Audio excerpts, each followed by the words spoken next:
n'y a personne qui est vraiment rationnel. C'est vrai. Mais en même temps, c'est l'Amérique. Ma sitcom bien aimée. On scrute la saison 1 de ta série comique préférée et on te dit ce que l'on en pense. Suivez les débats d'une bande d'amateurs, souvent nostalgiques, mais toujours sympathiques. Même que des fois, ils font des blagues pas drôles. Ma sitcom bien aimée est présentée par Ludovic Mokhtari et accompagnée par un invité heureux.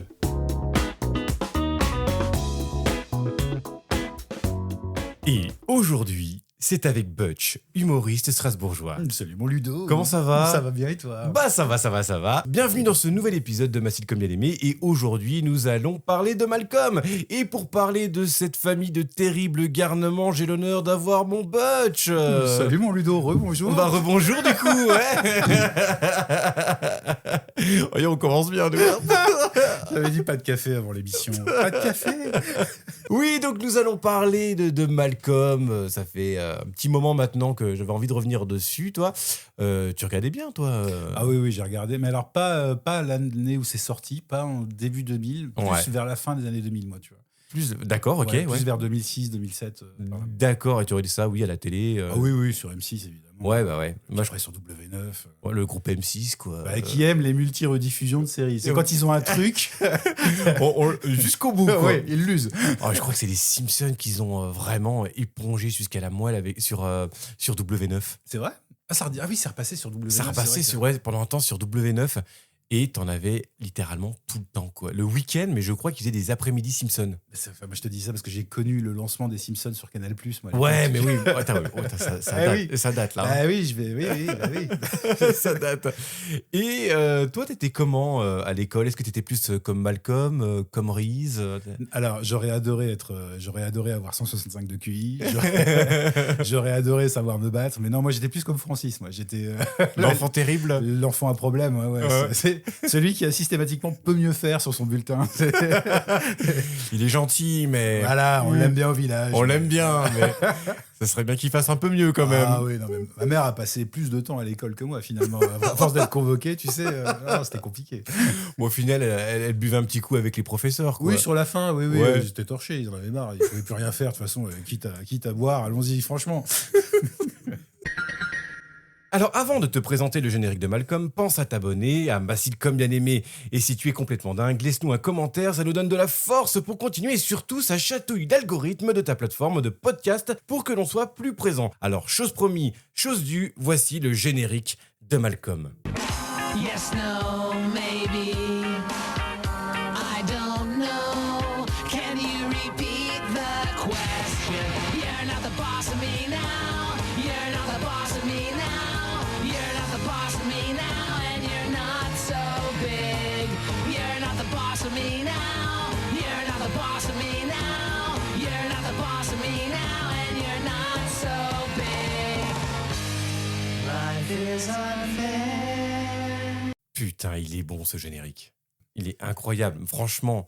Alors, autant sur la musique, je trouve, que sur les images. Ah, alors le générique, il est bien conçu. Hein. Il est franchement, mais faut pas être épileptique, par contre. Non, mais il y a plein de mélanges. Alors, tu as des mélanges d'images de la première saison Ouais. et des mélanges d'images de programmes télé des années 60 même. Bah ouais, parce que je crois qu'il y a Godzilla dans il me semble. Non, c'est le monstre du lac. Attends, c'est quoi le monstre du lac C'est un film de 66. Oh putain, ah d'accord, ok. Le monstre du lac, je sais plus quoi. Il y a une fin après lac, mais... Attends, parce que tu connais le film ou t'as fait des recherches sur le générique de Malcolm j'ai fait des recherches. D'accord, ok. Là, tu m'as fait peur, là. Non, c'est la version Le Monstre des Mers de 1966.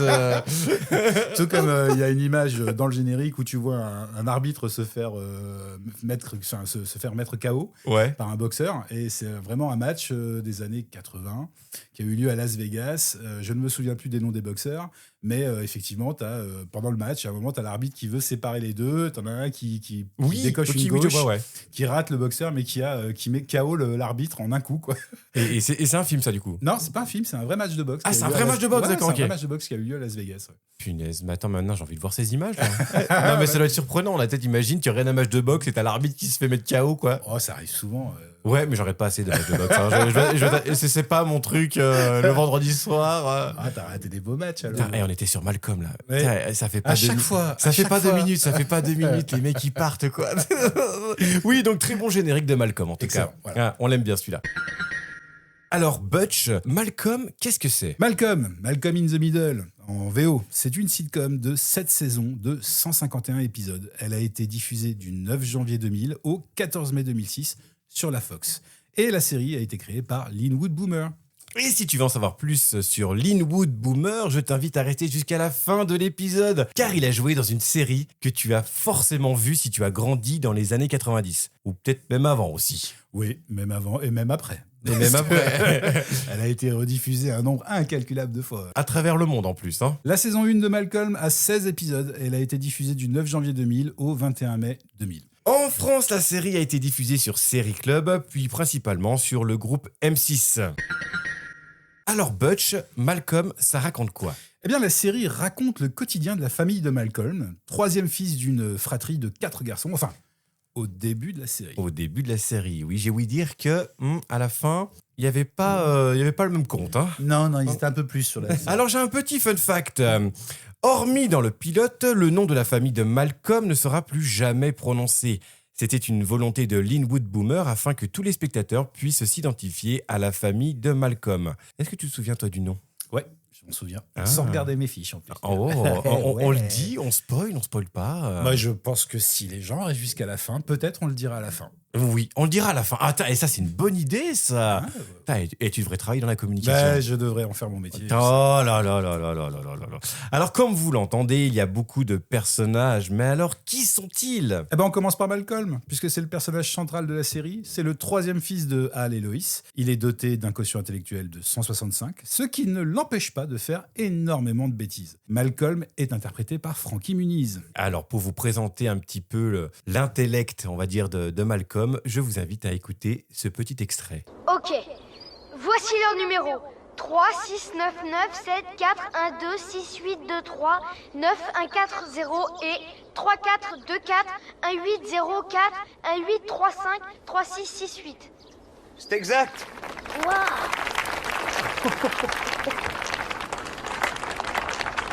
Très bien. Si on additionne les chiffres qui composent chaque carte, on obtient 74 et 66. Si vous multipliez ces nombres, ça vous donne 4884. Comment peut-on savoir si c'est la vérité? Oh, c'est la vérité. Ouais. 4884 carrés donne 23 853 456. La racine carrée de 4884 est 69,8 885. La racine carrée de ça est 8,359 761. Mais leur facteur! Les facteurs sont 2, 2, 2 et 73. Multiplie-le par pi! 26,261. Puissance 3! 584,214. Quel est l'arc de tangente? 89,9 degrés. Logarithme! 6 à 3000 et 600,90. Et la réciproque? 17,10. En base 8! 11 431. Et la capitale de l'Islande? Reykjavik. Mais c'est pas des maths. Ce passage, il est incroyable. Non, mais c'est même la question, je la comprends pas, moi, tu sais. Mais Et la leur facteur. réciproque. Je la comprenais déjà pas au lycée. Non, mais ce passage-là, moi, dans la série, j'étais mort de rire, quoi. Alors moi, le passage que je préfère sur ses capacités intellectuelles, c'est dans le premier épisode, quand il... je me souviens plus du titre. Monstre. Alors, attends, il y a un truc avec monstre, je crois, dans le titre. Et c'est là qu'il apprend qu'il a un QI de 165 et qu'il doit rejoindre les têtes d'ampoule, tu vois, la classe des têtes Ah, d'ampoule. oui, attends, il doit regarder un dessin, c'est Ouais, ça? il doit regarder Oui. une photo. C'est vrai que j'aurais pu Et- mettre cet extrait aussi, ouais. Et en l'espace de 5 secondes, il détecte tout ce qui va pas dans la photo. Ouais. tu vois. Le volant est du mauvais côté, il peut pas être midi parce que le soleil est en train de se coucher. Ça devrait être écrit à l'envers dans le rétroviseur. Enfin, il te sort tout un truc en 5 secondes. J'adore ça. Ouais. Non, il est super cool. En plus, ça n'empêche même pas de faire d'être un gamin, on va dire, de son âge, finalement, à faire des bêtises et tout. Je trouve ça vraiment cool. Tu sais, ils n'ont pas été tout de suite dans la caricature du surdoué. Pas comme ils le font avec ses amis, les têtes d'ampoule, hein, comme ils disent dans la série. Les têtes d'ampoule, ça m'a fait rire en vrai. Hein. Mais c'est tellement vrai aussi. Ouais. Et franchement, j'ai vraiment apprécié ce parti pris, quoi. Le génie est un facteur de rire plus qu'un facteur de moquerie. En fait, Oui, pour on le se coup. moque pas on se moque pas de lui et on se moque pas vraiment des têtes d'ampoule finalement. Ça dépend des moments. Ouais. Mais, Ça dépend. Bah, regarde l'épisode où il se fait enguirlander par la prof parce qu'il va jouer au basket pendant que les autres sont à la chorale, tu vois. Eh ben, on en parlera de ce moment après parce que j'ai un exemple de ça et j'ai envie qu'on en parle après là. Ok.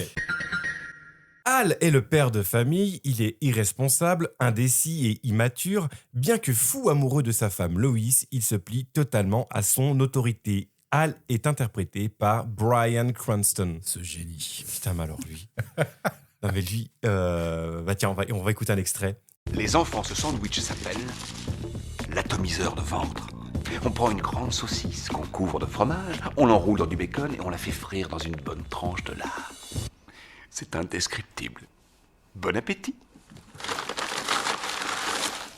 Où est-ce que tu étais passé? Tu goûtes ce truc? Papa, je veux apprendre à patiner.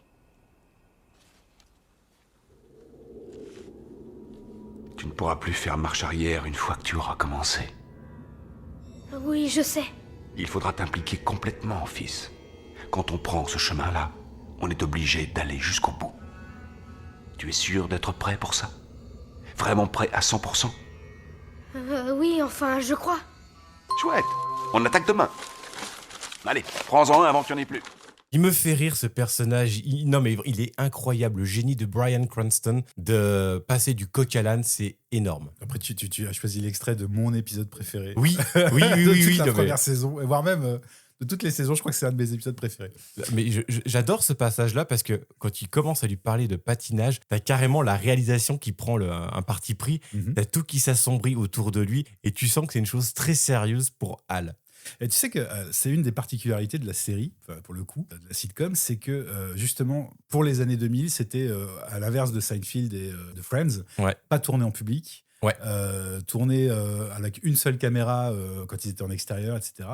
Avec des intérieurs en studio, mais sans public. Et c'était la volonté de Linwood, justement, de pouvoir réaliser ce genre de plan presque cinématographique D'accord. dans la série. C'était vraiment une qualité qu'il voulait donner à la série qu'on pouvait pas avoir sur un Friends ou Ah sur un non, Seinfeld. complètement, ouais, je suis d'accord, ouais. Voilà. Et c'est vrai que ça change tout. Et j'ai vu un reportage il y a pas très longtemps sur Malcolm. C'est vrai que si tu rajoutes des rires enregistrés après les séquences, ça marche plus, quoi. Tu vois, Ça marche plus. ça marche plus du tout.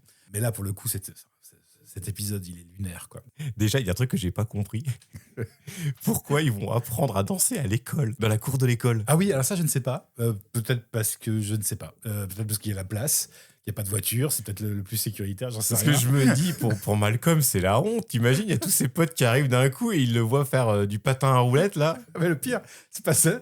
Le pire, c'est à la fin, tu sais, quand il a la révélation qu'il danse sur We Are the Champions de Queen, avec ses patins à roulettes et son costume de patineur bleu à paillettes. Il est dans la cour de l'école la nuit, quoi. Ça, chaque personne. Le malade du coin, c'est qui vient patiner. Là. Ah, mais je l'adore, il est tellement irresponsable. Tu sais, même rien que le premier épisode, quand Loïs parle tu sais, au dîner de famille, comme quoi Malcolm va intégrer la classe des surdoués, et que Malcolm il dit non, moi je veux pas y aller et tout. Et Loïs, elle demande à Hal de prendre une décision, un peu de s'affirmer. Et tu sais, il arrive pas, tu sais, il écoute Malcolm, il écoute Loïs, et puis tout d'un coup, tu sais, mais pourquoi il y a plus de thé à la pêche, hein? J'en fais tous les matins, pourquoi il y en a plus? Le mec, il évite tout conflit, quoi, tu vois. Mais oui, tout le temps. Je crois que c'est un des premiers épisodes aussi de la saison, je me demande si c'est pas le 4 ou le 5, bref. Ils sont en train de dîner et tout se passe bien. Il y a de la bonne humeur et tout, et t'as Malcolm qui brise, comme à son habitude, le 4e mur, Ouais. qui regarde le public et qui dit j'ai calculé qu'on passe un bon repas tous les 7,4 repas ensemble, quoi, Ouais. tu vois. Et t'as Hal qui fait une blague en disant j'ai fait un mac and peas tout vert avec les petits potes et tout le monde rigole. Après, t'as Loïs qui dit on ne rigole pas avec la nourriture, puis elle a de la bouffe plein les dents et elle sourit, tout le monde se barre. Et là, t'as Reese qui prend la cuillère avec de la purée, qui s'apprête à tirer sur Loïs. Loïs se retourne et d'un coup, ça se fige. Et elle dit tu arrêtes ça immédiatement. Et t'as Malcolm qui se tourne vers son père qui fait fais quelque chose. Et t'as elle qui prend la purée, qui la balance sur Loïs. Tu vois, genre. Qu'est-ce que tu fais? J'ai essayé d'être spontané et ça détend tout le monde. Ah, tu vois. gamin. Mais il est incroyable. Franchement, pour moi, c'est un des meilleurs personnages. Tu sais que c'est un des derniers à avoir été casté. Ah ouais? Et que le casting de Bryan Cranston, ça a consisté à regarder une dispute entre Loïs et Malcolm. Et il n'avait pas de texte. Il devait juste être spectateur. Et Linwood Boomer a dit c'est la meilleure audition que j'ai jamais passée. Il a fini plié en deux de rire. Il est tombé de sa chaise tellement il s'est marré. Tu m'étonnes. T'imagines la qualité du gars? Parce que, enfin, moi, je suis pas comédien professionnel, mais il me semble que le théâtre, un des jeux les plus compliqués, c'est le jeu blanc. C'est quand t'as pas de texte, que tu dois réagir à l'autre. Clairement, ça, c'est ce que j'adore, moi, ça. Et je trouve que c'est le plus compliqué. Et Bryan Cranston, il est capable de ça. Il a pas besoin d'avoir une réplique, juste sa tête. Oui, juste sa tête. Et ses mimiques, un peu comme Mr Bean, un peu comme voilà, il est capable de te faire rire juste, c'est avec une situation quoi. Non, mais corps. alors, je suis complètement d'accord. On parlera d'un extrait un peu plus tard, qui pour moi, on en parlera justement de son regard à ce moment-là, où je trouve que son regard fait beaucoup plus rire que sa réplique. Ok. Mais ça, on en reparlera un petit peu plus tard dans les scènes que j'ai aimées. Ok. Alors, peux-tu nous parler de Loïs, s'il te plaît? Bien sûr, Loïs, c'est la mère de famille. Elle est autoritaire, elle est colérique et dominatrice. Elle a toujours un coup d'avance sur ses enfants, même s'ils peuvent de temps en temps être plus malins qu'elle. Loïs est interprétée par Jane Kaczmarek. Pour le nom, je vais pas te reprendre. Mais le fais pas. Je vais pas parce que déjà, rien qu'avec un nom américain, je n'y arrive pas. Là, ça m'a pas l'air américain. Je connais pas ses origines. Moi non plus, j'ai pas envie de deviner, on va dire. Mais je pense que tu as raison. Voilà, merci. Allez, écoutons un petit extrait de Loïs. Bien, vous devez certainement vous dire que vous avez joué un bon tour à votre mère, pas vrai? Eh bien, n'en soyez pas si sûr. Si vous voulez qu'on joue à ça, on va s'y amuser toute la nuit s'il le faut. Quoi? Qu'est-ce que tu dis? Je t'entends plus. Elle est en train de nous torturer. Sois gentil, pas méchant. C'est pas gentil d'être méchant. C'est mieux d'être gentil. Sois méchant, pas feignant. Pourquoi faut toujours qu'elle abîme toutes les choses que j'aime? J'ai eu cette chanson Dans la tête. toute la journée. Toute la journée. Non, mais ça me fait rire ce passage, cet épisode en fait où elle croit que c'est les enfants qui ont brûlé sa robe. Alors que c'est Al. Alors que c'est Al, tu vois. Et cet épisode, il est vraiment très drôle parce qu'elle va passer sa soirée, en fait, à les torturer psychologiquement. Alors que c'est leur anniversaire de mariage. Alors que c'est l'anniversaire de mariage. Et Al, il est au restaurant, tranquille. il est en train de se mettre bien. Il va finir par manger avec le mec qui est dans les toilettes, tu sais. Oui. Putain, je savais même pas que ça existait. C'est un monsieur pipi qui parfume les gens, en fait. Oui, alors, ayant vécu en Angleterre, ça existe vraiment. Enfin, ça existe encore. D'accord. Et lorsque j'habitais en Angleterre, je détestais justement aller aux toilettes parce que tu vas pisser, tu te laves les mains et tu sais, le mec, il te file un torchon et tout pour t'essuyer les mains et tout. Et tu te sens vraiment obligé un petit peu de donner un pourboire. Un pourboire, une petite pièce et tout. Et après, il te met un petit parfum, un petit machin comme ça. Pour moi, je trouve ça très désagréable. Ma femme qui va aux toilettes toutes les 20 minutes, ça serait un budget. Si je Ah vais au ouais, restaurant là-bas, ça serait incroyable. Il faudrait qu'elle parte avec de la monnaie à chaque fois. Mais moi, j'appréhendais à chaque fois. Et en fait, ma technique, c'était quand je commençais à voir qu'il allait avoir beaucoup de monde aux toilettes, je me dis, allez, j'y vais comme ça, je passe entre les mailles du filet et je peux ressortir tranquille, tu vois. C'est vraiment un mec de gauche, toi. J'attendais qu'il y ait du monde comme ça, je ne paye pas. Non, mais en fait, ça me dérange pas de payer. Mais là, en fait, c'est de me sentir un peu obligé de payer. J'ai un peu du mal avec ça, en fait. Je comprends. Loïs, c'est ma mère. Mais non. Là, je te jure que c'est ma mère. Mais c'est un personnage, moi, que j'avais mal compris au début parce que quand j'ai commencé à regarder Malcolm, j'ai pas regardé depuis la saison 1. Ouais. Et t'as une mauvaise appréhension de Loïs quand tu prends la série en cours de route. Je trouve que la saison 1, elle remet vraiment le personnage à sa juste place. C'est une mère aimante, hein. Mais Contrairement à ce qu'on croit. C'est une mère aimante. Mais en fait, elle a pas le choix d'être autoritaire. En Ouais, fait. c'est ça. Parce Parce qu'elle a que que des monstres. Elle a 4 gamins qui ont un petit peu un pet au casque. Et t'as un mari qui est, on va dire, cérébralement absent. C'est marrant parce que tu dis 4 gamins alors qu'au départ, elle en a 3. Mais je considère que Al est son 4e enfant. Ah oui. Ah, merde. Oups, spoiler. Je trouve que Al est son 4e gosse, quoi. Mais, Ah, mais c'est un gosse, mais complètement. mais ouais, mais tu vois, parce que quand on a préparé l'émission, je t'avais dit, c'est marrant, tu vois, c'est le premier épisode, elle dit je t'aime à Francis. Et dans ma tête, elle lui disait jamais, alors qu'en fait, elle est super avec Francis, quoi. Ah oui, parce que quand il est malade dans un épisode, là, elle va le voir Ouais. à la caserne militaire. Oh, super épisode aussi, celui-là. Ah, t'as comme elle. Oui, alors on en reparlera juste un petit peu, là, comment elle parle au colonel. Au colonel, je vais dire Ouais, commandant, ouais. tu vois, mais colonel, ouais. Ouais. Là, ça me fait rire, ça. C'est vraiment très drôle. Mais ma mère, pareil. C'est vraiment ma mère. Loïs, c'est ma mère, quoi. C'est les menaces, c'est les petits coups de pute. Mais non. Si, j'ai fini en internat aussi, tu vois, à un moment. C'est Loïs, c'est ma mère. Mais oui, mais attends, alors de mémoire, parce que tu m'en parlais, il me semble, dans Mariés, 2 enfants, entre frères et sœurs, il y avait quand même des sacrées crasses. Oui, évidemment qu'il y avait des crasses. Mais pour te dire à quel point elle ressemble à Loïs, un jour, ma sœur, j'en parle sur scène de ça, un jour ma sœur, j'avais 6 ans, je crois, me demande de mettre la table et elle me dit pas s'il te plaît. Et je le prends très mal. Et je la course avec un couteau que je prends dans le tiroir de la cuisine, tu vois. Et je finis par la toucher au pouce. Alors pas grave, hein, t'inquiète, elle est pas voilà. Non, t'inquiète, pas grave. Non, j'ai tape rien sur la main. j'ai à peine, j'ai même pas pu couper, tu vois, mais Ouais. je l'ai tapé fort sur le pouce, voilà. Et quand ma mère est rentrée, elle m'a démonté la tête, mais pas parce que j'avais coursé ma sœur avec un couteau, mais juste que j'ai essayé de la couper avec un couteau à poisson. Tu vois, voilà. C'est pas comme ça qu'on fait, mon fils. C'est un couteau à viande, il faut des dents, d'accord. Donc non, c'est Loïs, c'est ma mère, je te le dis. Oh, pétard. Ah ouais. Bah, au final, c'est les comme Loïs, elle t'aime. Mais bien sûr, c'est une mère aimante. Ma mère, c'est Dieu. Ouais, elle a son petit caractère, quoi, Mais c'est oui, mais voilà. Elle a dû élever 3 enfants toute seule aussi. Non, donc mais forcément, je c'est pas comprends. simple, tu vois. tout. Non, mais j'imagine, là, rien que quand on regarde la série, on voit Loïs, elle est toujours débordée, quoi. Elle bosse comme une damnée.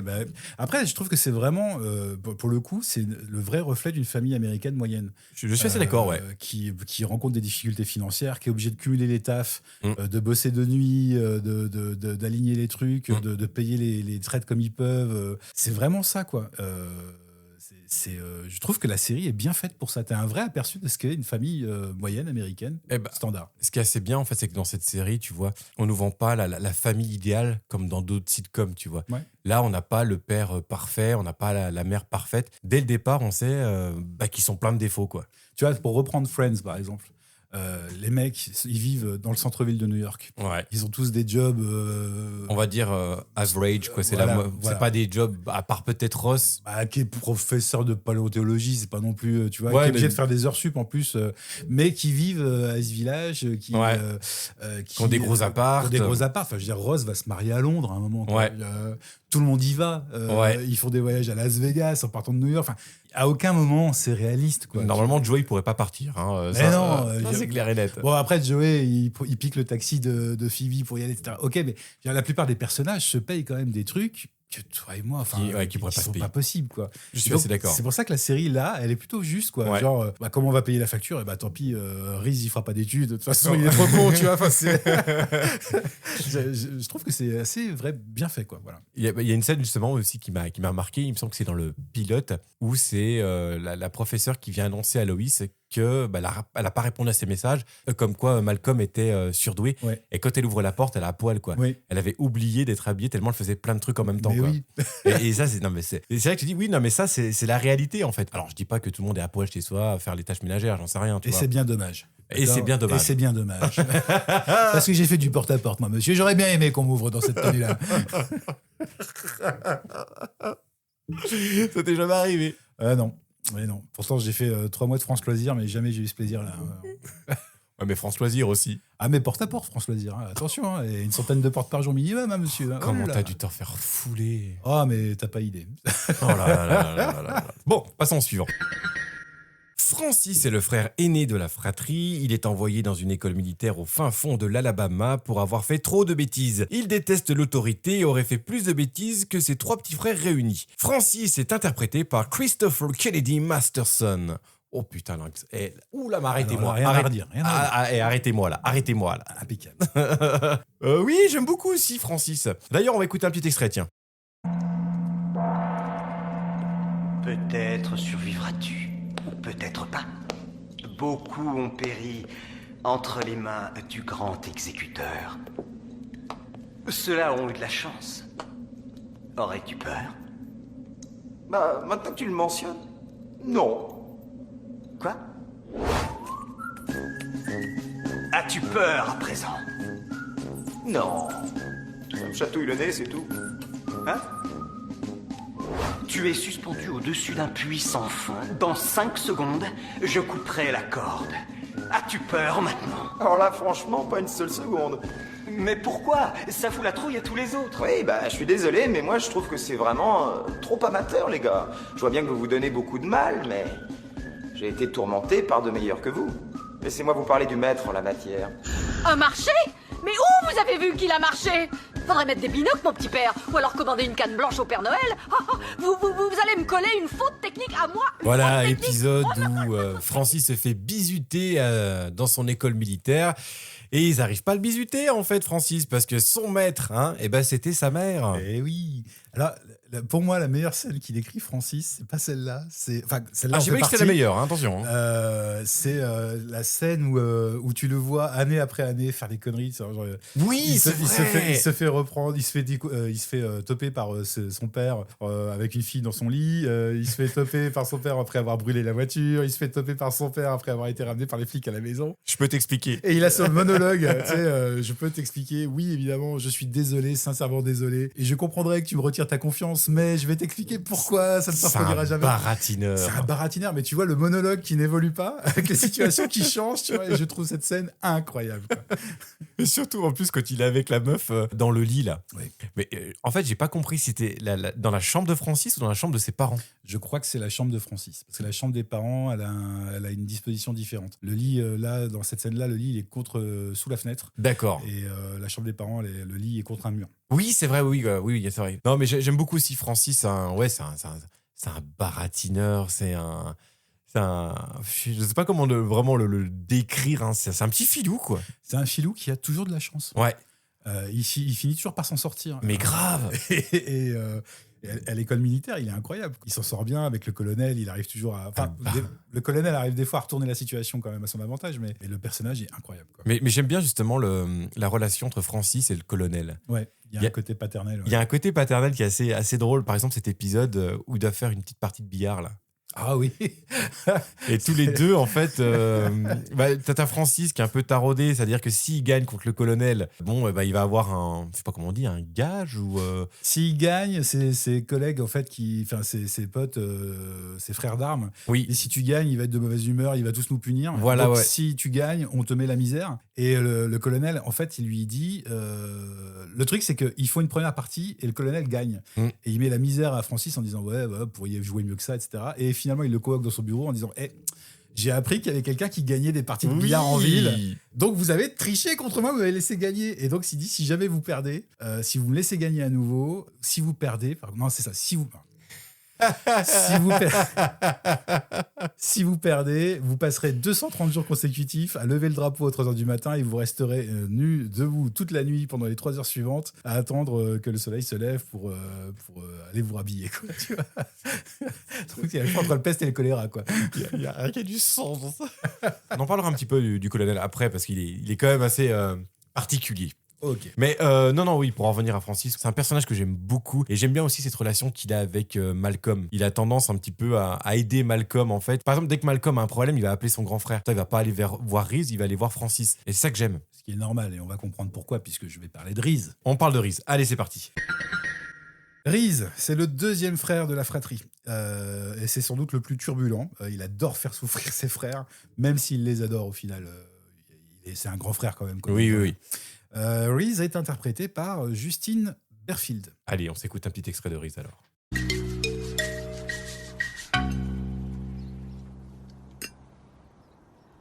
Quoi ? J'ai seulement pris un bain. C'est pas un crime.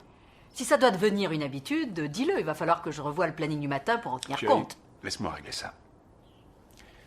Est-ce que tu prends de la drogue ? Parce que j'arrivais pas à le resituer. Et ça y est revenu, c'est bon. Je vois l'épisode. C'est cette scène que je voulais qu'on parle. Alors oui, là je sais, je vais parler de Hal, mais le regard qu'il a à ce moment-là, mais c'est extraordinaire. Mais il est vraiment très sérieux dans sa manière de dire sa réplique et c'est tellement drôle. Est-ce que tu te drogues ? Le gamin, il a juste pris un bain, quoi. C'est de dire le niveau d'hygiène du gamin, tu vois, habituellement. Mais je trouve ça incroyable. Mais c'est l'épisode Pom Pom Boy où il tombe amoureux. Oui, voilà. C'est super drôle là aussi. Oui, incroyable. Il n'arrive pas à dire ses sentiments en fait à une jeune fille. Et en fait, pour lui, l'amour, c'est de faire une crasse à la meuf et de rire après, en fait, tu vois. Et un rire un peu bizarre, c'est un rire qui est vraiment pas naturel, quoi, tu vois. C'est super drôle. Alors pour le coup, on a regardé la série en VF. Ouais. Je l'ai jamais regardé en VO. D'accord. Oui. Maintenant qu'elle est dispo sur Disney+, cela dit, je pourrais, mais je suis tellement habitué aux voix françaises. Loïs est quand même doublé par Marion Gamme. Oui. Et Reese, à partir de la saison 3, il est doublé par Donald Renew. Ouais. Spider-Man, l'incroyable Spider-Man. Je trouve que la VF est vraiment géniale. Alors pour le coup, je suis vraiment d'accord avec toi. Alors je l'ai regardé aussi en français. Et en fait, le premier épisode, je l'ai regardé en anglais. Et je sais pas, il y avait un truc qui me dérangeait un petit peu, je sais pas. Là, c'est vraiment pour un truc un peu de confort, peut-être, je sais pas. Parce que j'étais habitué aussi à la regarder sur W9 en français. Et je l'ai remis en français et ça tout de suite, et c'est parti. J'ai maté tous les épisodes. C'est bien doublé. C'est bien doublé. Par exemple, des séries comme Big Bang Theory, je vais pas les regarder en français parce que je trouve ça horrible, quoi. Ouais. Alors moi, j'ai du mal à suivre en VO parce qu'il y a trop de... Ah oui, de mots scientifiques. Ouais, j'ai vraiment du mal à suivre, quoi. Tu vois. Je suis d'accord, ouais. Mais oui, Reese, oui, l'enfant terrible. Fun fact. Vas-y, dis-moi. L'acteur qui joue Reese, donc Justin Berfield, est plus jeune que Frankie Muniz. Oui. Voilà. Bon, pas beaucoup, hein, mais quand Frankie Muniz a passé l'audition, il avait 12-13 ans. Oui, je crois qu'il y a 4 mois de différence, un truc comme ça. 12-13 ans, et normalement, Malcolm était censé avoir 9 ans, quoi, tu vois. D'où les problèmes qu'ils ont eu à partir de la saison 2. Quoi. Ouais, d'accord, ok. Ouais. Voilà. Mais même, on le remarque pas, hein, visuellement. Non. Bah non, visuellement, il était plus petit lors de la première saison que Frankie Muniz. Ils ont dû rehausser 2-3 trucs. D'accord. Mais à partir de la saison 2, ça se voit plus. D'accord, ok. Ouais. Mais oui, j'aime beaucoup aussi ce... J'allais l'appeler Justine. J'aime beaucoup Reese. J'ai beaucoup aimé il me semble que c'est le dernier épisode là où ils sont à la piscine. Ou l'avant-dernier, je sais plus. C'est l'avant-dernier, c'est lundi dimanche. Le titre de l'épisode, cet épisode là où ils sont... ils arrêtent pas de se faire des crasses. Non, attends, c'est pas le dernier parce qu'à la fin, il y a marqué à suivre. Et justement, ça entame, je crois, sur la 2e saison. Non non, bon, parce bref, que, non, attends. Bon, de toute façon, c'est pas le sujet. Non, je crois que t'as raison. Non, je crois que t'as raison. Je crois que c'est le dernier épisode, parce que l'avant-dernier épisode, c'est celui où Loïs, elle passe 2 jours au lit parce qu'elle a une grippe pas possible et que Hal est à 2 doigts de s'acheter une Porsche. si, t'as raison, c'est le dernier épisode. Par contre, je sais pas si c'est à suivre, je sais pas du tout. Il y a marqué to be continued. Ah, j'ai pas fait gaffe à ça. Avec mon meilleur accent en plus. To be continued. To be continued, quoi. Mais non, oui, cet épisode là où ils sont à la piscine au parc aquatique et ils arrêtent pas de se faire des crasses. Mais je sais même plus c'est quoi la crasse du départ. Ah oui, parce qu'en fait, il a répété à Loïs que Malcolm devait porter le pince-nez à la piscine. Ouais. Et la phrase qui revient systématiquement, c'est « Maintenant on est quitte ». Maintenant on est quitte. Chaque fois, ça monte en épingle. Mais ça va jusqu'à ce que Malcolm baisse le froc de Reese devant des filles et tout, machin. Et ça se termine au grand toboggan. Au grand toboggan parce qu'ils sont poursuivis par leur mère. Et là, tu sens qu'ils vont se prendre une tatane. Parce qu'ils ont reversé leurs parents qui étaient en train de se commander des frites. Et tout valse. Et t'as Loïs qui vient leur faire une leçon de morale. Et t'as Malcolm qui regarde Reese. Tu sais... sans dire un mot, quoi, qui dit allez, on y va, on la pousse, quoi. Et Reese qui fait non, et Malcolm fait ah si, on la pousse. Et t'as Loïs qui comprend ce qu'ils sont en train de dire. Il pensait même pas. En plus, le plan là j'ai beaucoup aimé parce qu'il la pose simplement d'un doigt comme ça, et elle tombe. Et t'as Reese qui lui fait tu sais qu'on va avoir des problèmes maintenant. Hein. Et tu crois que l'épisode est terminé, mais pas du tout. Tu vois la main de Loïs qui surgit du toboggan, elle les tire avec elle. C'est super drôle. Il y a 2-3 patterns comme ça de films d'horreur, je trouve, qui sont repris. Ah bah surtout quand c'est Loïs en plus. Oui, hein. bah oui, complètement. Quand elle est malade dans le lit là. Là, c'est clair. J'allais dire Shining, mais non, c'est l'exorciste, c'est clair. Dewey est le petit dernier de la fratrie et donc le bouc émissaire de Reese et Malcolm. De par son regard angélique, il est considéré comme le chouchou. Dewey est interprété par Eric Pearl Sullivan. Eric Pearl Sullivan. Là aussi, aucun effort. Désolé. Vous me connaissez maintenant. La petite bouille. La petite bouille charmante. Oui, alors charmante, oui, mais il a quand même certains démons dans sa tête, celui-là. Hein. Ah bah oui. Tiens, d'ailleurs, on va écouter un extrait. On ne doit pas crier dans les magasins. Je dois pas te frapper non plus. Il faut bien s'amuser un peu. Tiens, les 3 mousquetaires sont arrivés. Athos, Aramis, et toi, tu dois être Porthos. Tu es très moche. Ne sois pas méchant, petit, les grandes personnes s'en chargent. Je suis désolée. C'est pas grave, on reste amis. Oh putain, qu'est-ce que j'ai aimé ce passage, mais j'étais mort de rire. Ils ont réussi à faire une double blague, quoi, tu vois. T'es très moche, hein. Ne sois pas méchant, les grands s'en chargent, tu sais. Mais Dewey, il est comme ça, il est très premier degré, il est très frontal, quoi. Ouais, mais il y a une certaine naïveté qui est vraiment charmante, en plus. Ouais, quoi. mais avec un visage d'enfant adorable, quoi. C'est un visage d'ange, tu vois. Je suis très triste qu'ils reviennent pas pour la suite. Très, très triste. Bah, on en a parlé, en fait. Le personnage est toujours là, mais pas l'acteur, quoi. Pas l'acteur, mais l'acteur, il porte énormément de choses. Ah ouais, j'avoue. Il y a cet épisode aussi, tu sais, où il regarde la télé, là. Avec la peluche. La peluche. éléphant. Ça commence avec le présentateur d'un journal télévisé. Barban. Je suis Barban. Pourquoi t'as pas changé de chaîne? Je suis Barban. Ensuite, oui, il faut acheter une peluche et tout. Et tu te rends compte il va demander à ses parents. T'as l'impression en fait qu'il demande gentiment et en fait il fait un gros caprice. Il y a tout un là aussi il y a des choix de réalisation qui sont quand même assez fortes, je trouve. C'est très très drôle. Ouais. Et le fait de pouvoir changer l'angle de la caméra aussi, ça joue énormément, je trouve, sur le dynamisme de l'image et de l'histoire. Tu vois. Complètement, ouais. C'est un truc que tu peux pas faire en plan fixe, quoi. Ça n'a aucun sens. Ça n'aurait aucun sens, ça marcherait pas. Ce personnage, il est tout mignon et tout, mais en fait, c'est de bordel dans sa tête, ce gamin. Complètement. Tout n'est pas rangé au bon endroit, on est d'accord. Il y a une scène aussi avec lui qui m'a fait rire. C'était mais il me semble que c'est le pilote, ouais, tu sais, quand ils se font gronder par Loïs pour la fameuse robe qui a brûlé. Ouais. Elle les met au coin pendant un moment. Ouais. Et t'as Malcolm qui fait bah allez, on peut arrêter parce que ça pue là. Et t'as Dewey qui fait c'est pas ma faute. Ouais, j'aime bien. C'est toujours l'épisode avec l'éléphant, la peluche là. Il y a toujours cette musique qui est jouée au piano. C'est le piano pour enfants. Ouais. Et quand il y a cette musique là, tu vois ce que lui il voit. Et à un moment, il soulève un coussin du canapé où il y a plein de vieux restes de bonbons, de des chewing-gum boutons, collés, des sparadraps, ouais. Et lui, il voit des gâteaux. Il voit des gâteaux à la crème, il se sert, tout va bien. Ce gosse, c'est incroyable. Il a même c'est le dernier épisode du coup aussi quand il est gardé par la nounou là. Oui, celle qui vient des Craquantes. Oui, la fameuse, La ouais. fameuse, ouais. Sur Dancing Queen. Ouais, et ce qui m'a fait rire, c'est quand il... Oui, Dancing Queen, ouais, c'est super drôle, mais quand il croque aussi les boutons de la grand-mère. Mais pourquoi tu le manges? Bah parce que je le trouvais beau. Alors, est-ce que tu sais que ce dernier épisode, pour un fun fact, normalement, le scénario d'origine, c'est que la nounou devait tomber raide dingue amoureuse de Dewey. D'accord. Le kidnapper et lui teindre les cheveux en noir, et le kidnapper, ça aurait dû se terminer comme ça. Mais non. Mais si. Et ils ont trouvé que c'était un peu hard par rapport à tout ce qui se passait, j'imagine, à l'époque déjà. Et donc, ils ont changé le scénario et ils l'ont fait mourir finalement. Mais à la base, elle devait le kidnapper parce qu'elle était raide dingue amoureuse de lui. Oh là là, putain, ça aurait été tellement bizarre. Ah, ça aurait été chelou, ouais, j'avoue. Ouais. Mais en fait, même quand elle meurt, tu vois, il renchaîne direct avec un gars qui est assez drôle, où tu vois Dewey et toute sa naïveté courir après un ballon et il se retrouve à Chinatown, tu sais. Il arrive à Chinatown, t'as le ballon qui éclate et il court après un morceau de papier, tu vois. Non, mais ce gamin, il est toqué, quoi. Il a un TDAH.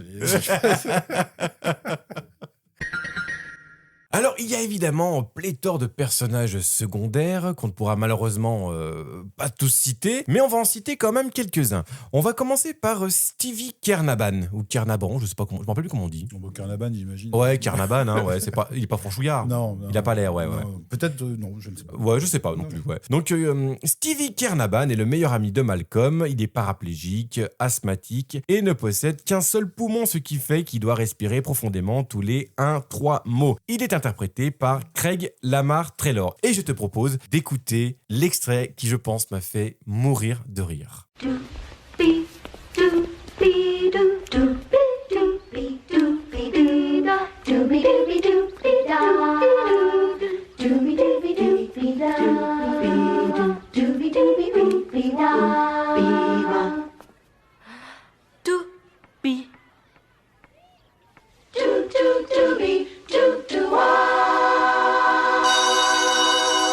Très bien, les enfants.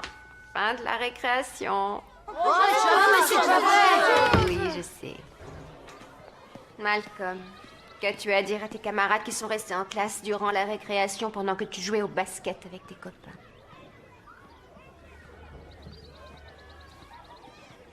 Merci. Non, mais en fait, il y a beaucoup quand même de scènes d'ouverture qui sont assez monumentales quand même, et celle-là, elle est magique. Ouais. Parce qu'il faut les voir, en fait. Là, c'est vraiment des surdoués. Donc là, ils les ont vraiment habillés vraiment comme le cliché du surdoué, quoi. Ouais, limite avec des cravates, des nœuds papes. Des nœuds papes et tout, la coupe au bol et tout, machin. Tu les vois danser. Ils sont tous en désaccord, quoi. C'est super drôle. T'as Stevie, là, qui respire profondément, qui te pète le rythme de la chanson, tu vois. Je le fais encore trop vite. Et en plus, ils te les font passer vraiment pour les gros geeks parce qu'ils sont en pleine récréation et ils travaillent quand même. Et ça, non, mais c'est super drôle. C'est une de mes scènes préférées aussi. Non, mais avec la cassure de Malcolm, comme merci. Merci. Parce qu'en fait, entre le moment où l'institutrice lui demande qu'est-ce que tu as à dire pour ta défense et le merci de Malcolm, il y a un gros plan de caméra en fait sur eux et t'en vois un qui se gratte le nez, il y en a un qui regarde dans les airs et tout. Il y a quand même une mauvaise pub pour les geeks là quand même. Hein. Mauvaise pub, j'en sais rien. Non, c'est pas le mot que je cherche. Non, mais c'est, on les met pas en valeur quoi. Hein. Non, mais on barre sur des stéréotypes. Là, clairement là, ouais. Pour le coup, je pense que c'est un des rares stéréotypes qu'on a là-dessus, quoi, dans cette série. Oui, c'est vrai. Ouais. Oui, je dis, ouais. Ah, je sais pas, parce que bon, là, le stéréotype de la famille pauvre, on a été aussi. Ils l'ont mis le curseur quand même assez élevé, quand même. Oui, je reconnais que oui. Après, va élever 4 gosses. Non, mais t'as raison, en plus, ils ont 4 gosses. C'est moi qui raconte n'importe quoi. Bah oui, il y a Francis, mais comme il est jamais là. Oui, bah ouais, voilà. Non, quand même, alors j'en reviens dessus, mais pour quelqu'un qui est jamais là, il est beaucoup présent quand même. Hein. Oui. Il est là à chaque épisode, hein, quand même. Ouais, ça s'étiole au fur et à mesure des saisons. D'accord. Il y a un moment où on le voit plus, à partir de la saison 6, je crois. Mais au début, oui, il est assez présent. Ouais. Ok, d'accord, ok. Craig Feldspar, le collègue de Lois, il est éperdument amoureux d'elle. Il est interprété par David Anthony Higgins. Oui. J'aime beaucoup aussi. Je l'aime beaucoup. Il a une gueule, lui aussi. Il est lâche, C'est pas vraiment le mot lâche. Il est quand même. Il a une sensibilité quand même. Tu sens qu'il y a un vécu qu'il a souffert quand même, le mec, parce qu'à chaque fois qu'on l'insulte de gros plats de soupe, il va dire. Tu sais, l'épisode où t'as Hal qui pète un plomb et qui construit un robot tueur, là. Ouais. Mon épisode préféré, c'est celui où Lois va voir Francis parce qu'il a l'appendicite. Voilà. Et ben tu vois, pendant un moment, t'as Malcolm qui demande à Craig d'aller voir son père et lui dire de se calmer un petit peu. Ouais. Donc t'as Craig qui arrive et t'as Hal qui est sur une autre planète. Là il est en mode Breaking Bad, là, tu vois. Il arrive, bon allez, j'aimerais bien que tu dégages de ma baraque, gros plein de soupe. Alors, vous arrêtez de dire que je suis gros plein de soupe et j'arrête de dire que vous êtes cinglé. Hein. Il a aucun moyen de défense, ce mec, tu vois. Ça s'est vu avec Dewey aussi, tu vois. C'est pas la peine de m'insulter, les grandes personnes s'en chargent, tu vois.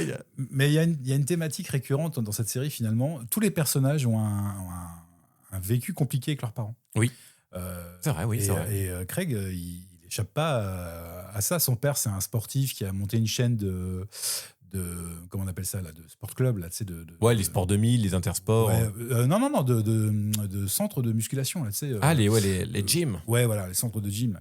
Et du coup, il en veut à son fils d'être un gros, quoi. Tu vois. Et il n'arrête pas de le clasher là-dessus, quoi. Donc lui, il a un problème avec ses parents. Lois a un problème avec sa mère aussi, manifestement. Hal a un problème avec son père. Le colonel avec sa mère. Le colonel avec sa mère. Ils en parlent dans un épisode d'ailleurs. Ouais. Tu verras que tous les personnages ont à chaque fois un vécu compliqué avec leurs parents. Je pense que c'était la volonté de Linwood Boomer au début. De parler de ça parce qu'il voulait parler un peu de sa vie en tant qu'enfant. La base, c'est un peu ça, l'histoire de Malcolm. L'origine story de Malcolm, c'est Linwood qui voulait parler de son enfance. Et c'est vrai qu'il y a tous les personnages ont un problème récurrent avec leurs parents, quoi. C'est fou. Ouais, non, mais c'est fou maintenant que tu le dis. Ouais, non, mais clairement. Ouais. Mais oui, Craig, personnage que j'aime beaucoup aussi. J'espère qu'il aura une évolution parce que c'est vrai que dans la saison 1, là, on le voit pas forcément beaucoup. Je crois qu'il est à 5 épisodes. Ouais. Mais j'aimerais bien le revoir vraiment. Du coup, ils peuvent l'emmener, quoi. Ah bah, tu vas voir. Il a une évolution. Alors, pas forcément incroyable, mais il a une évolution. Et surtout, c'est sa passion pour Lois qui va se développer au fur et à mesure des saisons. Ouais, il retomane à fond, quoi. Ah, mais de fou. Mais j'arrive pas à savoir si Lois en est consciente et qu'elle en joue. Ouais. Ou si vraiment ça la dépasse et que c'est juste un lourdeau pour elle, quoi. J'arrive pas à comprendre. Puis qu'elle a pas le temps de gérer ça et qu'elle le laisse. Ok, d'accord. J'ai du mal à saisir la nuance là-dedans. Mais bon. Bah, peut-être qu'en attend la saison 2, on comprendra. Je sais pas. Peut-être. Je sais pas. Le commandant Edwin Spengler est un militaire vétéran en charge de l'école militaire de Francis. Il a un cache-œil et un crochet en guise de main. Il est interprété par Daniel von Bergen. Là aussi, alors oui, faut vraiment le voir quand même. T'as pas d'extrait. Là, évidemment, tu n'as pas d'extrait. Non, j'ai pas trouvé d'extrait Bravo. vraiment. En fait, c'est pas. Alors, je l'aime beaucoup, mais tu vois, c'est pas un personnage qui va me faire rire. Non, c'est vrai que c'est pas le personnage le plus comique du monde. J'aime beaucoup sa malice envers Francis, mais il y a pas d'extraits qui vont être où tu vas être mort de rire, tu vois. Mais alors, pour le coup, j'aime bien en plus son doubleur. C'est Attends, comment il s'appelle ? C'est celui qui double Morgan Freeman. D'accord. ok, Benoît je me souviens plus. Almag. Mais je vois très bien. Oui, dites-nous dans les commentaires. Dites-nous. Mais j'aime beaucoup sa voix. Et j'aime bien le personnage en soi, hein, qui est aussi torturé que Francis, hein, mais où ce lien aussi qu'il a avec Francis. Mais voilà, c'est pas le personnage où je vais rigoler, quoi. Bah, l'épisode où il dit où il annule tous ses cours pour faire une espèce de oui de psychothérapie avec Francis, lui. ouais. Et c'est là que tu découvres que son œil, c'est à cause de sa mère. et Francis lui dit ah ouais, mais je comprends mieux. Vous aussi vous avez des problèmes avec votre mère. Il dit non, ma mère était incroyablement super. Et c'est là où il dit mais en fait tous les problèmes. Ouais, mais ce que tu disais en plus. Mais ouais, vous pouvez pas ramener tous les problèmes de votre vie à votre mère. Quoi, ouais. Et à la fin, parce que j'aime bien, c'est le gag de la fin, comme ça, où t'as Francis qui lui fait ah, j'étais content qu'on parle, et je sais que maintenant, si on peut se reparler, votre porte sera toujours ouverte. Et là, je sais plus ce qu'il lui répond, genre. Je n'aime pas tant de familiarité. Voilà, tant de familiarité, ouais, voilà. Toi, en fait, ce que j'aime bien dans cette série, c'est que des fois, en fait, on t'emmène les personnages dans une direction. Ouais. Et elle s'annule en un quart de seconde. Ah oui. En une intention. En une intention, ouais. c'est complètement fou. Et je trouve ça très, très drôle, moi. Ah oui. Enfin, bah, c'est la rupture, la fameuse rupture. Alors, bon, je te pose la question. Hein. En un mot, t'en as pensé quoi, toi, de Malcolm saison 1 ? Alors, en un mot, ça va être compliqué. Oui, en un mot. En un mot, ça va être compliqué, mais je trouve que la première saison, elle installe bien tous les personnages. En tout cas, tous les personnages récurrents qu'on va avoir au fil des 6 saisons à venir sont bien installés, bien expliqués, et ça va aller ça va évoluer, quoi. Ça va évoluer. On va apprendre encore plus. À la saison 2, il y a la mère de Loïs qui apparaît. Celle-là, elle est incroyable. D'accord. Cette actrice, elle est géniale. Ok. Le personnage est incroyable. Donc la saison 1, elle est vraiment bien pour ça, parce qu'elle place vraiment bien le personnage, espace-temps. Voilà. On n'évoluera pas de ce cycle-là, tu vois. On va pas beaucoup bouger de la maison, du quartier, du supermarché de Loïs, de l'école de... Tant mieux d'un côté. Hein. Bah ouais, bien Moi, sûr. je demande pas à ce qu'on parte, finalement. Non, mais voilà, il n'y aura pas de changement de décor. Tout est bien implanté et on sait que tout va se passer là. Et puis l'humour, quoi. Enfin, à l'époque où c'est sorti, ça détonnait par rapport à ce qui existait déjà en termes de sitcom. Oui, c'est vrai. Alors, j'en viens. En fait, moi, mon mot, ce serait plutôt pardon.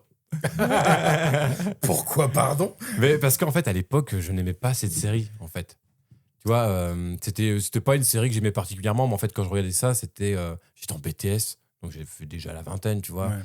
Et en fait, j'arrivais pas à m'identifier à cette famille parce que moi, j'ai pas grandi avec ma sœur, par exemple. Tous les crasses qui peuvent se faire, moi, c'était plutôt de la méchanceté, finalement, tu vois. Ouais, je vois ce que tu veux dire. Et bon, bah là, maintenant, du coup, j'ai grandi, hein, et j'ai regardé ça vraiment. La saison 1, je l'avais jamais vue, moi, en fait, hein, parce que je regardais des épisodes par-ci, par-là. Et mort de rire, il n'y avait pas un épisode où j'ai pas rigolé, en fait. mais vraiment, hein. Tu vas kiffer, alors. Il y a tellement de trucs qui m'ont fait rire. Tu sais, Hal, quand emmène les gosses voir une course de NASCAR, là, et qui prend une casquette avec marqué NASCAR. Et la casquette, ça va quand même, elle est transparente un petit peu, là, et ça va bronzer. Ça va bronzer sur son front. Ça va bronzer sur le front. Il y a marqué NASCAR en gros, tu vois. C'est des trucs. En fait, j'ai pas d'épisode favori, mais il y a beaucoup de scènes qui m'ont fait rire. Ouais, clairement. Ouais. C'est quand même dingue. Si, j'ai quand même un épisode favori, quand même. Si, c'est quand Reese, il devient Pom Pom Boy. Ah oui, celui-là. Je crois que pour moi, c'est celui qui m'a fait le plus rire parce que tout l'épisode, en fait, que ce soit n'importe quel personnage, ils sont ailleurs. C'est ça qui est bien, c'est que chaque personnage est travaillé. Ouais. Il n'y a pas de personnage moins travaillé qu'un autre. On a vraiment le background de chacun.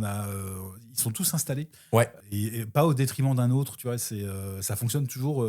Il y a un équilibre dans chaque épisode. C'est vrai, ouais. Ils sont à égalité, ouais. Ouais. Ce qui n'était pas le cas. Encore une fois, je reviens à Friends, mais parce que j'essaye de prendre pour comparer, ouais. Une comparaison sur la même période, tu vois, de ce qui se faisait à l'époque.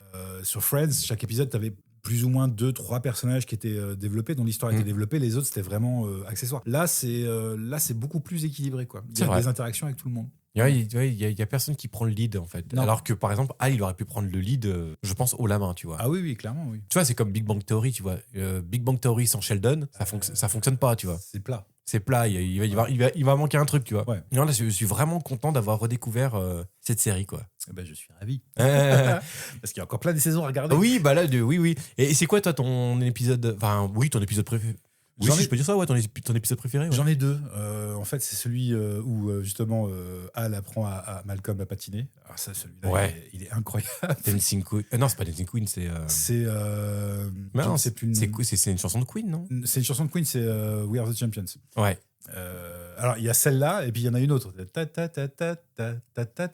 Je me souviens plus du titre. Ah non, ne me demande pas. Moi, là, Écoute, à la fin de l'épisode, quand il joue au hockey, qu'il s'apprête à perdre et que t'as Al qui lui tourne le dos parce qu'ils peuvent plus se parler. Ouais, on le voit de dos comme et tu ça. le vois de dos en train de remuer ses fesses. Avec son petit déhanché, là. Ah oui, et que du coup, Malcolm comprend et qu'il refait tous les pas de danse.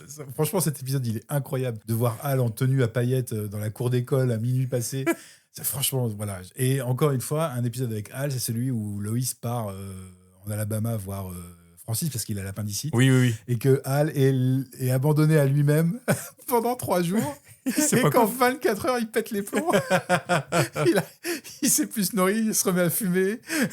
Il travaille sur le robot tueur des enfants. Même les enfants ont peur tellement c'est impressionnant. C'est un autre personnage complètement. C'est un autre personnage. Il devient limite, comment dirais-je, détestable. Psychopathe et tout. Ouais, et presque détestable parce que c'est un bad boy, quoi. Mais franchement, le personnage de Hal, pour moi, c'est le meilleur. Ah oui, non, c'est. Alors là, je te rejoins complètement. Il y a un épisode aussi qui m'a beaucoup fait rire. Et j'aimerais revenir un petit peu sur le pilote parce que le pilote, quand même, il est grosse qualité, je trouve, quand même. Tu vois, ça installe tout très rapidement et on comprend tout. Mais la scène d'ouverture, là, comme ça, où tu vois Hal se faire tondre les poils par Loïs devant les gosses. Où ils ont la vue sur son braquemar. Tu te dis, en 2026, je suis pas sûr que ça passe, ça. Hein. Ah, mais il y a souvent des situations comme ça. Un de mes épisodes préférés, c'est quand Malcolm, en fait, je crois que je les aime tous, hein, mais Malcolm, à un moment, se fracasse avec un gamin qui a 7 ans. Oui. Qui le découvre. Tu sais. Et à la fin de l'épisode, il dit à sa mère, ça me fait mal à l'intérieur, quoi. Et j'en ai marre, quoi. Et sa mère dit, c'est normal que t'aies mal à l'intérieur, c'est que t'as une conscience. C'est bien, elle fonctionne, tu vois. Ouais. Et elle le rassure un petit peu. Elle dit, de toute façon, je t'aimerai toujours. Et puis, je casserai la tête aux gens qui diront que t'es pas un gentil garçon, même à ta conscience s'il le faut. Et il s'en va tout gentil, tu sais, bonne nuit, maman. Puis il passe, bonne nuit, papa, et t'as Hal aux toilettes. Assis sur la cuvette en train de lire son journal.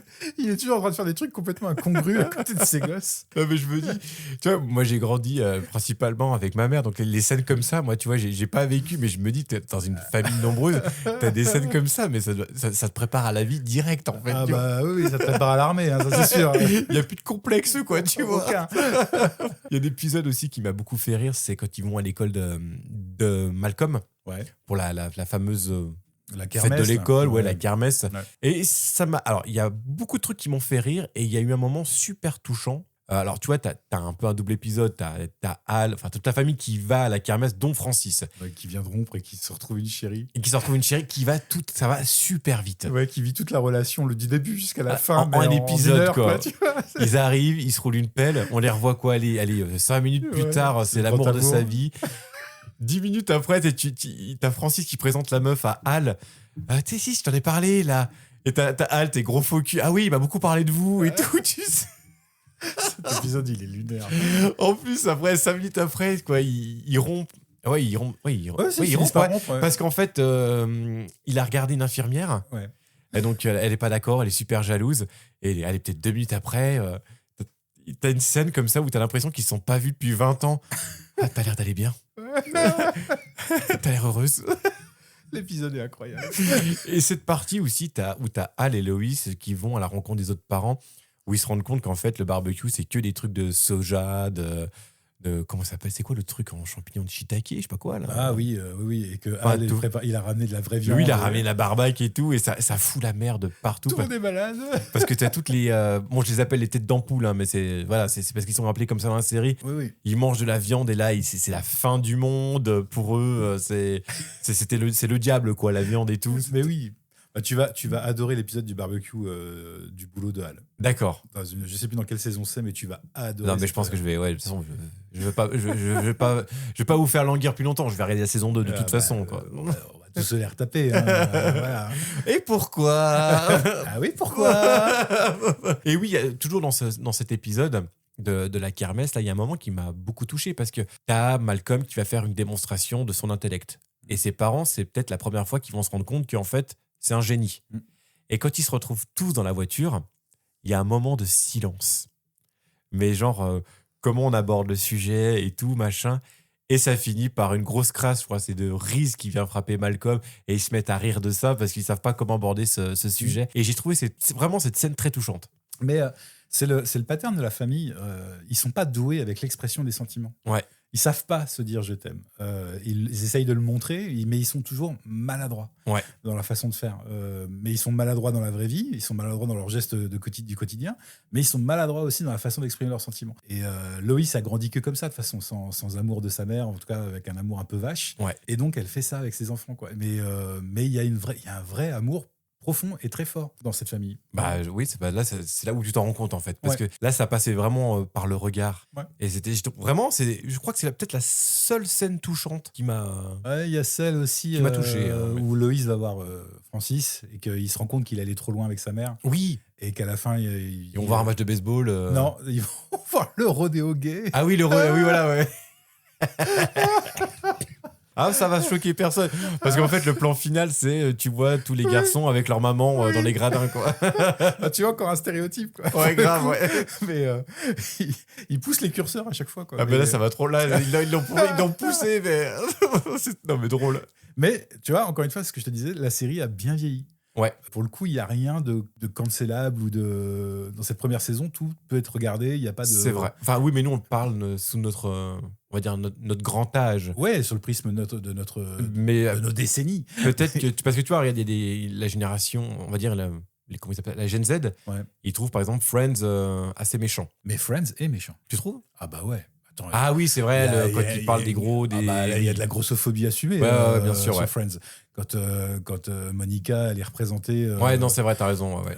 Non, si, ils sont hard. Hein, moi, ça me choque pas parce que j'ai grandi avec en soi, tu vois. Ouais. Mais c'est vrai que oui, c'est pas cool. Ross, quand il apprend que son ex-femme va se marier avec une lesbienne, c'est très très limite. Hein.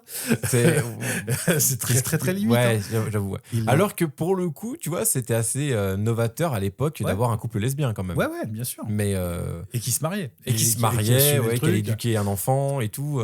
Mais non, je suis assez d'accord. Pour le coup, Friends, sur pas mal de points, ils ont mal vieilli. Mais alors, est-ce qu'ils ne trouveraient pas méchant dans Malcolm, par exemple, le père qui se fait raser les poils c'est pas méchant. À moitié, ouais, mais à poil, mais genre dur, parce que je pense que maintenant, ça n'existe pas. Je pense aux années 80, 90. J'espère que ça n'a jamais vraiment existé. Ton père qui se fait raser les bouliches devant toi. J'aurais pas aimé voir ça. J'aurais pas aimé voir ça non plus.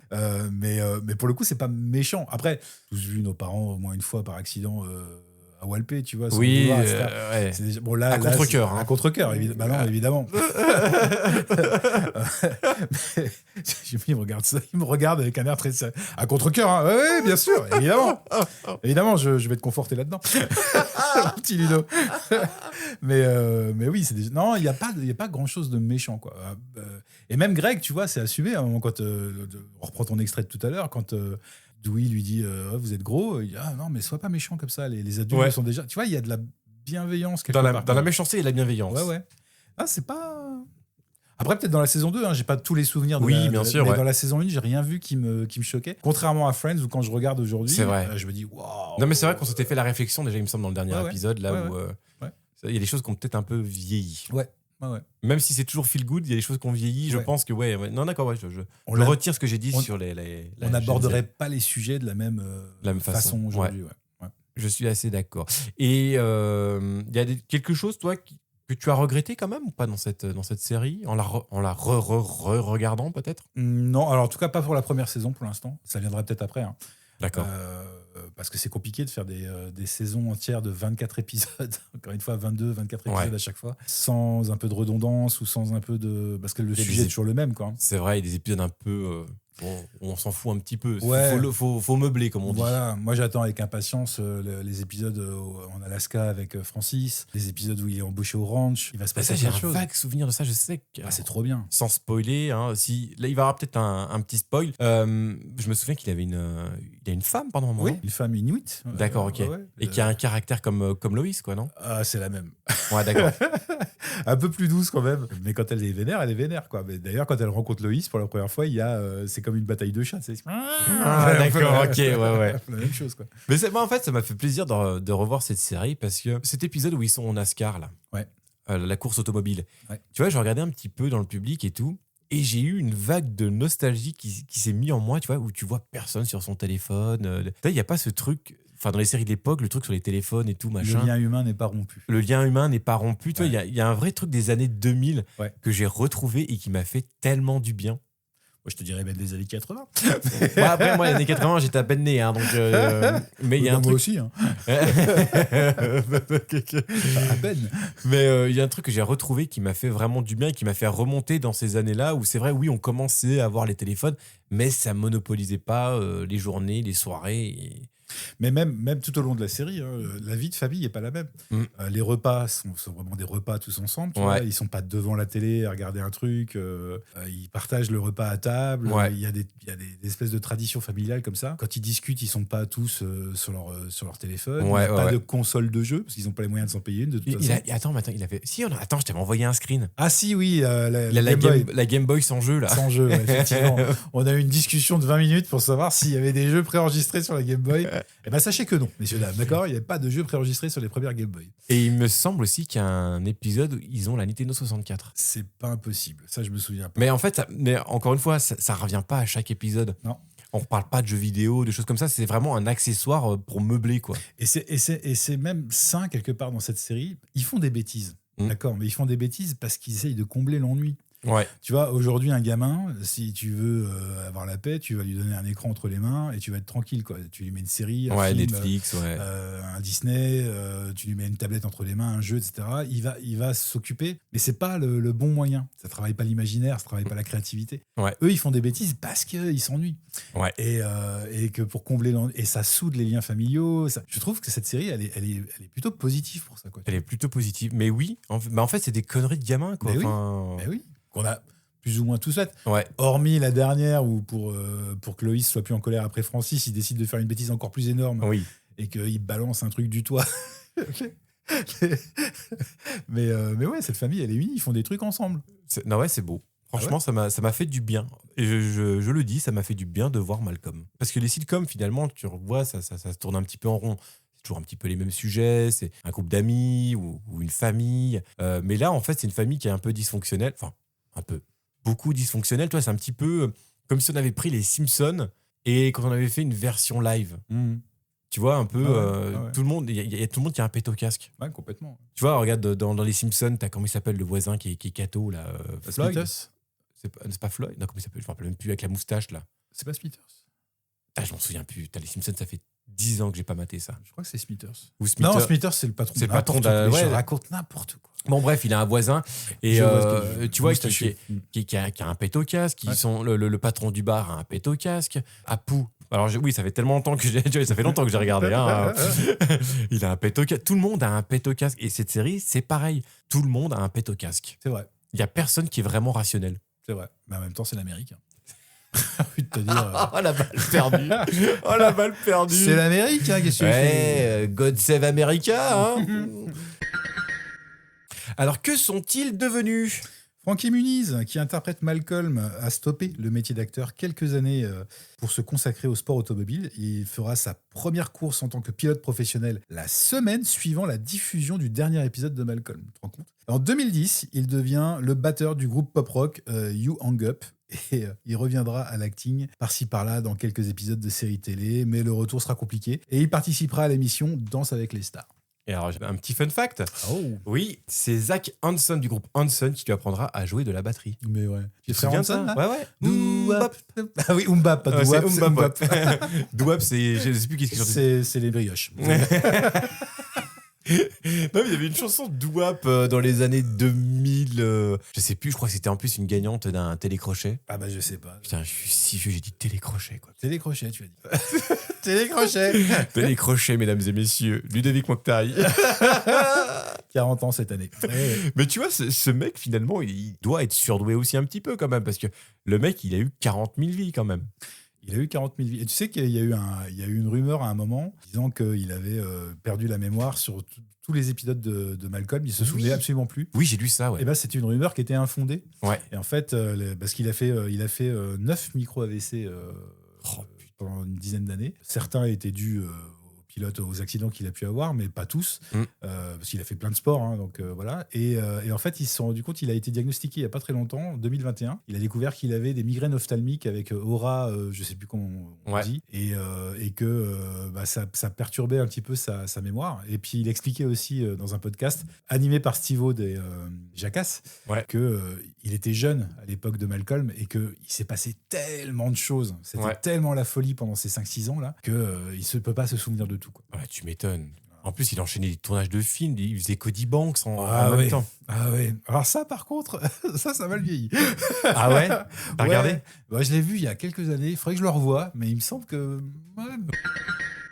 Bryan Cranston qui interprète Hal. Bon, je crois inutile de présenter sa filmographie, parce qu'elle est longue comme mon avant-bras. C'est pas ton avant-bras que t'as regardé. C'est un podcast tout public. Le mec, il a à peine terminé Malcolm, qu'il va enchaîner des épisodes de How I Met Your Mother et faire du doublage sur American Dad et Family Guy. La suite, on la connaît, il va tourner dans Breaking Bad et il va avoir une carrière cinématographique plutôt intéressante. Tu disais que Breaking Bad et Malcolm, c'est très très lié. Alors j'ai appris ça. Il y a eu un épisode alternatif, une fin alternative à Breaking Bad. Qui est disponible dans le DVD. DVD. Et je crois qu'elle est même sur YouTube. Oui, ou Dailymotion, je sais plus. Oui, enfin, elle est disponible en ligne normalement. Ouais. Et on le voit avec Loïs, c'est ça? Oui, c'est ça. Il se réveille. Comme s'il venait de faire un cauchemar. Et il y a quelqu'un à côté de lui dans le lit et tout le monde s'attend à ce que ça soit sa femme. Et en fait, quand elle se retourne, c'est Jen. Mais c'est génial. C'est Loïs qui se retourne et qui lui explique: j'ai fait un rêve, un cauchemar incroyable, je dealais de la meth. Voilà. Mais en fait, tu vois, alors moi, je me base simplement sur le fait que j'ai vu Malcolm. J'ai pas vu Breaking Bad encore, tu vois. Non plus. Et je me dis, des fois, par exemple, quand il va parler de patinage artistique et que ça devient très sérieux, il fait flipper. Ah oui, mais il est flippant. Et tu vois, il y a des trucs, il pourrait y avoir un lien finalement. Alors, après, je me dis, si tu regardes, il y a combien de saisons de Breaking Bad? 6, 7, un truc comme ça, aussi, tu vois. Et que tu as un truc ton sérieux tout le long et que ça finit par un truc comme ça, il y a de quoi être dégoûté quand même. Mais heureusement, c'est une fin alternative. Ouais. Non, j'aime beaucoup Bryan Cranston. Même avant, de toute façon, qu'il fasse Malcolm, il avait déjà une carrière, il était passé dans Seinfeld, où il était très très drôle. Je crois même qu'il a tourné dans Power Rangers, il a fait tellement de trucs, ce mec. Tu sais que c'est pas le seul lien avec Breaking Bad. Ah ouais? Aaron Paul, qui joue dans Breaking Bad. Il a fait un film El Camino, je sais pas quoi. Il a une suite à Breaking Bad. Oui, il y a une suite, ouais. C'est pas ça du coup. Non, il y a un spin-off qui est Better Call Saul, avec l'acteur qui joue dans Nobody, qui est un film d'action incroyable. Tu l'as vu le 2 d'ailleurs? Non, je vais le louer, je pense. Je suis intéressé aussi, d'accord. Oui, revenons au spin. Mais Aaron Paul a passé le casting pour jouer Francis. Arrête. Mais oui. D'accord, c'est incroyable ça. Ça a été retenu. Donc tu vois, il y a des petits liens comme ça. Il y a des petits liens, quoi. Ça chatouille, ça chatouille. Moi, j'aime bien quand ça chatouille. Jane Kazmerzak, qui interprète Loïs, ne retrouvera pas le succès au même niveau que pendant Malcolm. Mais ça ne l'empêchera pas de tourner le temps d'un épisode dans des séries connues et de faire du doublage également. Oui, voilà. Je l'ai pas revu, moi, derrière. Moi non plus. Peut-être pas regarder les bonnes séries, j'en sais rien. Mais je l'ai pas revu. Je crois qu'elle a joué dans Big Bang Theory. Je sais pas, je pourrais pas te... Jouer une psy, je crois, je sais plus. En tout cas, elle a jamais connu le même niveau de succès. Ouais, c'est clair. Bon, bah voilà. Mais j'ai hâte de la revoir. Pareil. Pourquoi donc? On va le savoir bientôt. Christopher Kennedy Masterson, qui interprète Francie, n'a plus tourné depuis 2019 et ses derniers projets sont quasi inconnus en France. Il est aussi DJ. Bon, lui aussi, il n'a pas eu une bonne pub non plus, j'ai envie de dire. Non, tu penses à sa famille peut-être. Oui, à sa famille. Bon, autant sa sœur, voilà. Walking Dead. Tara, pour ceux qui ont le personnage. Tara, personnage que je peux pas blairer personnellement, mais voilà, bonne carrière. Bonne carrière. Après, il a un frère qui s'appelle... Comment il s'appelle déjà? Je me rappelle plus. C'est pas... Attends, merde. Je me souviens plus du nom du frère. Attends. Bref, c'est celui qui joue Hyde dans That 70 Show. Hein, et voilà, ce monsieur maintenant est en prison pour pas mal de temps, pour... je sais pas trop si on peut dire... Non, on va pas le dire. Pour des effets de V, voilà. Ouais, voilà, des effets de V. Hein, donc voilà, on va éviter de parler de ce monsieur. Voilà. Et on va passer à Reese. Tiens, allez. Justin Berfield, qui interprète Reese, lui, il est passé à la production. Il a produit de la télé-réalité et Romance et Cigarette. Alors, je connais pas du tout, de John Turturro, avec Kate Winslet. Turturro, il est assez connu. Turturro, je vois qui c'est. Ouais, d'accord, ok. C'est le Romance et Cigarette que je ne vois pas. Jamais vu. Jamais vu non plus. Je veux dire que le mec, en fait, il a quand même passé un gap. Il se retrouve à produire un film pour John Turturro avec Kate Winslet. Donc je me dis, bon, voilà. Il tourne plus, mais le mec, voilà, il a assuré derrière quand même. John Turturro, on est d'accord, il joue dans The Big Lebowski. Ouais, c'est Jésus, je crois. Attends, comment c'est Jésus je crois que c'est Jésus dans Il joue Big dans Lebowski, Transformers aussi. Il joue dans Transformers, j'adore cet acteur. Il est incroyable. Il a une bonne gueule en plus, ce mec. Il joue dans un de mes films préférés. Attends, c'est bien lui. Dans O Brother, oui, c'est bien lui. C'est un de mes films préférés. Ça fait longtemps que je l'ai pas vu celui-là. Ah là là, la musique est Les exceptionnelle. sont incroyables, j'allais dire. Eric Persullivan, qui interprète Dewey, a stoppé sa carrière d'acteur. Il étudie la littérature victorienne à Harvard. D'ailleurs, je crois même qu'il a écrit un bouquin avec Jane. Ah ouais? Ouais, je crois qu'un bouquin pour enfants. Ah, je savais pas du tout. À confirmer. Il me semble que j'ai vu ça. Harvard, c'est pas de la merde. Hein. Ah non, mais le mec, petite tête quand même. Oui, vraiment un génie finalement. Alors. Enfin, finalement, bon après, est-ce qu'il faut être un génie pour étudier la littérature victorienne? Faut être bien accroché en tout cas. Ouais, faut être... voilà. Disons qu'il faut pas avoir un TDAH. Non, voilà. faut rester bien concentré, quoi, tu vois. Et enfin, on vous parlait en début d'émission de Linwood Boomer, le créateur de la série. Alors, le saviez-vous? Le sachiez-tu? Le sachiez-tu? Il jouait le rôle d'Adam Kendall dans La Petite Maison dans la Prairie. C'était le mari de Laura Ingalls. Oh, t'as le générique? Oh, t'as pas le générique. Ah non, j'ai pas le générique. Oh non, non, s'il te plaît. Celui-là aussi, il reste dans la tête. Là, là, tu débloques des traumas d'enfants. Là. M6 nous a pourri la vie. Ah non, autant il y a des séries que ça passait, tu vois. J'aimais pas forcément, mais ça allait. Mais alors, Petite Maison à la Prairie. Mais tu te rends compte que La Petite Maison à la Prairie, c'est une série qui a tellement été diffusée que même si t'avais pas envie de la voir, t'as forcément vu 1 ou 2 épisodes. C'est obligé. Ça t'a traversé, même involontairement, ça t'a traversé cette série, quoi. Ah non, mais en fait, tu vois, c'est là où les jeunes. Vous avez de la chance. Vous avez de la chance. Parce que nous, on n'avait pas le choix dans les séries. Hein, et ça, c'était une série qui était diffusée, mais tous les jours. Hein, sur M6. Attends. Ou bien, tu vois, c'est des souvenirs qui sont un petit peu erronés, j'en sais rien, mais j'ai l'impression qu'elle était diffusée toute l'année, quoi. Toute l'année, tous les jours, même pendant Noël, c'était infernal. Ah, mais ce truc, mais en plus. Alors, La Petite Maison dans la Prairie, pour ceux qui ne connaissent pas, c'est une série qui se passe dans les années 1800, un truc comme ça, non? Oui. Oui, c'est 1800 ou début 1900, un truc comme ça, tu vois. Durant la conquête de l'Ouest. En pleine pampa et tout. Putain, c'était... Oh non, mais c'était avec des vieux en plus. Il y avait... Oh non. Walnut Grove, c'est pas ça, Walnut Grove? Ça, c'est pas ça. Non, Walnut Grove, attends, c'est autre chose, ça, encore. C'est pas des Desperate Housewives, ça? Oh, c'est possible. Walnut. Ouais. Je sais plus. Je ne sais plus. Bon, bref. Mais non, mais si tu sais, mets en commentaire où ça se passait. Tu nous dis dans les commentaires Instagram. Tu nous le dis. Personne ne lira, mais c'est pas grave. Mais non, mais c'était traumatisant, La Petite Maison en Prairie. Et en fait, ils vont en faire un remake de ça aussi. Hein. Ouais. Putain, mais je suis pas pressé. Faut être couillu quand même. Hein. Ouais. Après, ça m'étonne pas trop. On est en train de revenir aux États-Unis, c'est une espèce de conservatisme assez poussé. Et là, pour le coup, la série bien pensante et tout. Ça tombe à pic. Ah oui. Mais c'est insupportable. C'est 2 poids 2 mesures quand même. Ils vont nous refaire une série comme ça et en attendant, t'as le président qui veut Rush Hour 4. Non, mais à quel moment c'est logique, tu vois? Attends, on parle de Trump, il n'y a rien de logique avec ce garçon, rien. Vous n'êtes pas sans savoir qu'une nouvelle saison de Malcolm arrive bientôt sur Disney+. Et avec mon ami Butch, on vous réserve une petite surprise. On sait pas. Mais il y aura quelque chose. On vous en dit pas plus, mais on se retrouvera dans le mois pour en parler. Suspense.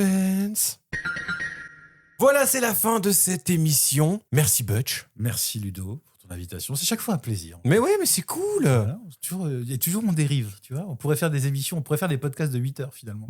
Mais regarde, là par contre, c'est la première fois où tous les deux on s'accorde à dire qu'on a passé un bon moment devant une série. Ouais, c'est vrai. Parce que marier 2 enfants, toi, t'étais un peu mi-figue, mi-raisin. Ouais, bah mal vieilli aussi. Hein. Ouais, mal vieilli. Quoique, tu vois, encore toujours, j'aimerais mater la saison 2. Pourquoi pas? Mais tu le feras pas, toi. Non. No way. No. Papa Schulz, bon, je crois qu'on va s'arrêter là tous les deux. Il faudrait que je te rende le coffret, d'ailleurs. C'est vrai que je pense à le Non, prendre. mais offre-le à un ami, vraiment. Bah non, c'est à la bibliothèque. Non, c'est à moi. C'est à toi? Ouais, c'est moi qui l'avais acheté. Okay. Non, mais il y a quelqu'un que t'aimes pas? Bah, je suis en train de lui parler, donc... Ah, salaud. Non, mais je vais te le rendre, c'est mieux. Je vais te le rendre. Tu vas le regarder. Ouais, on croit connaître les gens, finalement. Les enfoirés. Voilà, merci de nous avoir suivis. Ça a été un plaisir pour nous de parler de Malcolm. On se retrouve dans le mois pour reparler de Malcolm. On vous souhaite une bonne journée ou une bonne soirée. On vous dit à très bientôt. Allez, salut. Merci d'avoir regardé ce nouvel épisode de Ma sitcom bien-aimée. Si tu as aimé cet épisode, n'hésite pas à claquer un pouce, à balancer un cœur ou à écrire un commentaire. En attendant, je te kiffe, je te bise et je te donne rendez-vous dans 15 jours pour un nouvel épisode. Allez, ciao!